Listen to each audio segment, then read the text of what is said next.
I'm Anna. I hope you're all well. And today I'm going to read for you a new story. I've not read this one myself. I ordered it recently because I fancied some new stories, and it only arrived recently and I've not yet read it. So I thought I'd share it with you. This is called The Troll and it's by Julia Donaldson. We like her, don't we?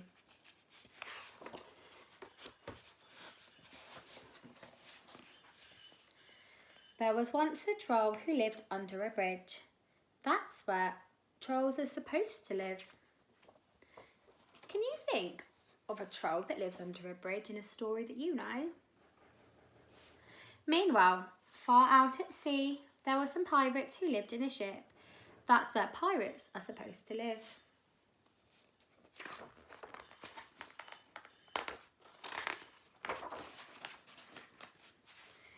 Trolls are supposed to eat goats, but no goats ever came tip-tapping over this troll's little bridge, so he ate fish instead.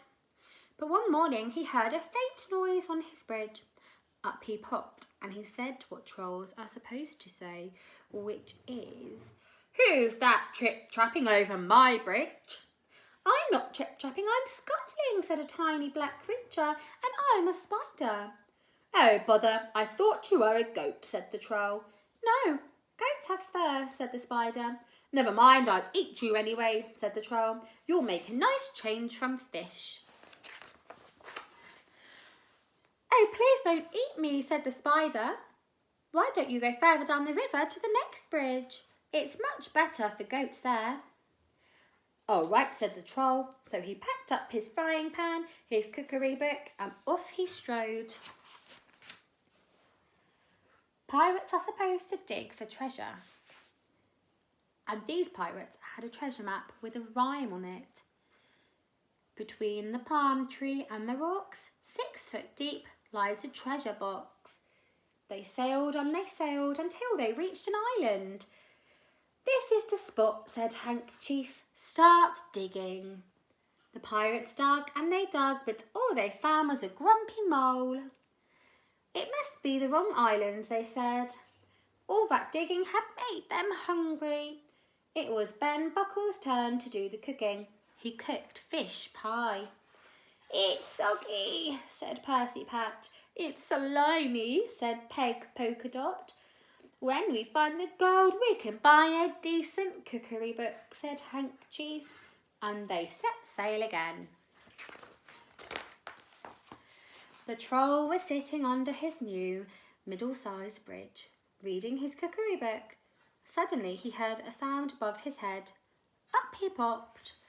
"Who's that trip-trapping over my bridge?" he roared. "I'm not trip-trapping, I'm pattering," said a fairy creature, "and I'm a mouse." "Oh, bother, I thought you were a goat," said the troll. "No, goats have longer ears," said the mouse. "Never mind, I'll eat you anyway," said the troll. "I'm getting sick of fish." "Oh, please don't eat me," said the mouse. "Why don't you go down to the next bridge? There are goats trip-trapping over that one all the time." "Very well," said the troll, and he packed up his things again, and off he strode. Meanwhile, the pirates had discovered another island. They dug and they dug, but all they could find was a rusty old bucket with a crab in it. "It's the wrong island again," they said.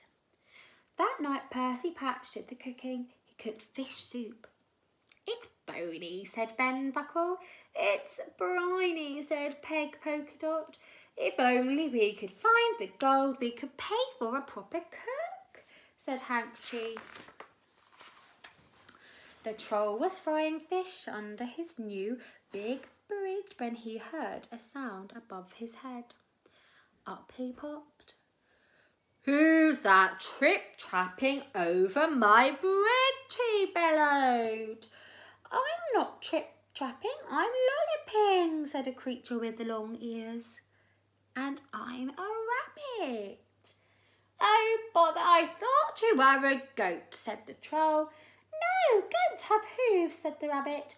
"Never mind, I'll eat you anyway," said the troll. Anything's better than fish. Oh, please don't eat me, said the rabbit. Why don't you walk up to the next bridge? There are herds of goats trip-trapping over that one. Are you sure? Asked the troll. Once again, he packed up his things and off he strode. Meanwhile, the pirates were digging on a new island. They dug, but all they found was an old Wellington boot with a nest of centipedes in it. We'll never find the right island, they said. That night, it was Peg Polkadot's turn to do the cooking. She cooked fish cakes. They're sticky, said Ben Buckle. They're sandy, said Percy Patch. Handkerchief said nothing. He was too busy being sick over the side of the ship.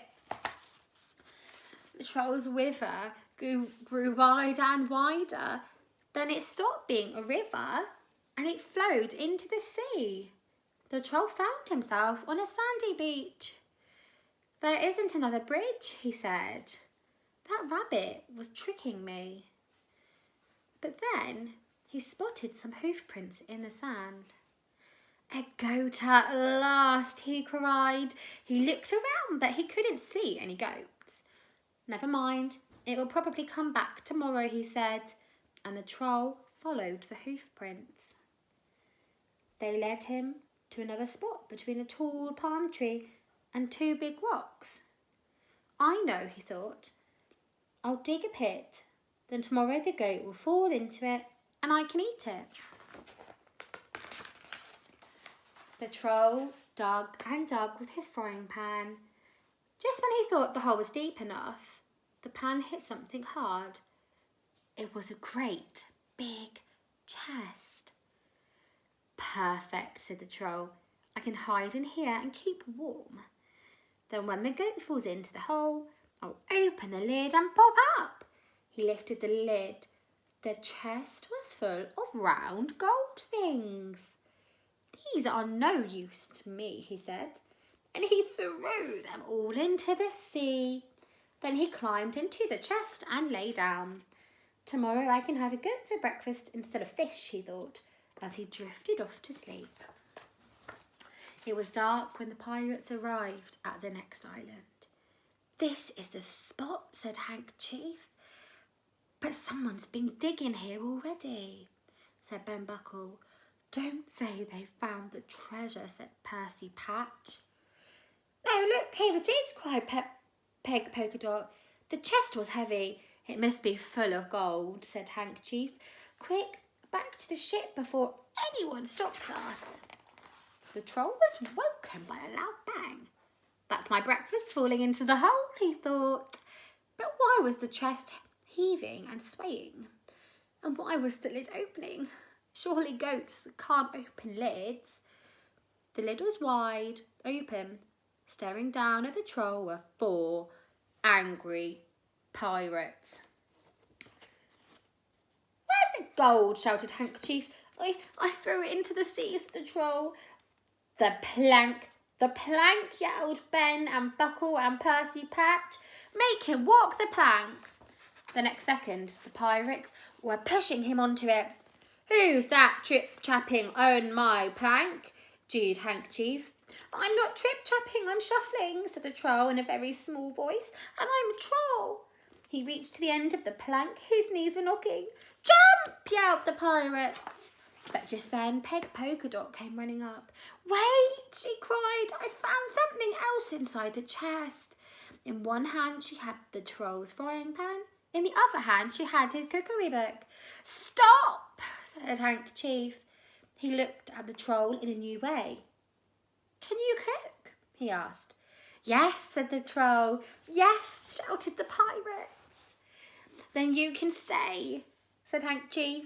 Thank you, said the troll, and he shuffled back along the plank. When shall I start? Now, said Hank. The pirates showed the troll the ship's kitchen. The troll grinned. He turned to his favourite page in his cookery book. Shall I make us a nice goat stew? He said. Goat? Goat? The pirates don't eat goat, said Hank. We want what pirates are supposed to eat. And what's that? Asked the troll. Fish, said the pirate chief. Did you enjoy that story? So did I. It was really exciting, wasn't it? Can't believe he ended up with fish again though. He wanted something different to fish, didn't he? Maybe you could have a go at designing a meal for the troll to eat. Maybe you could draw it and you could always email it to me, to my Angelfish email address if you'd like to. So have a go at drawing your own dinner or lunch or breakfast for the troll to eat. What do you think trolls like to eat? Can't wait to see what ideas you come up with. Stay safe.